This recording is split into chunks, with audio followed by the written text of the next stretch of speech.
জালুতকে হত্যা করতে পারবে তাকে আমার কন্যা সন্তান বিয়ে দিব এবং রাজ্যের অর্ধেক ধন সম্পদ আমি তাকে দিয়ে দিব। এত সত্ত্বেও কেউ সম্মতি হলো না, সবাই নীরব হইয়া রইল। হযরত সামূউল আলাইহিস সালামকে বললেন, আপনি আল্লাহর দরবারে দোয়া করুন যাতে তিনি কোনো ব্যবস্থা করে দেন। তখন ওহীর মাধ্যমে তাকে জানিয়ে দেওয়া হলো যে হযরত দাউদ আলাইহিস সালামই জালুতকে হত্যা করবে। সুবহানাল্লাহ। আর জালুতকে হত্যা করার আবেদন করলে তিনি সম্মতি প্রকাশ করেন এবং যুদ্ধের পোশাক ও অস্ত্র নিয়ে কিছু দূর গিয়ে ভাবলেন যে যদি আল্লাহর সাহায্য হয় তবে অস্ত্র ছাড়াই কাজ হয়ে যাবে।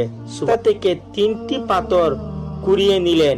তিনি কাঠখা দিয়ে শিকার করতে পারদর্শী ছিলেন।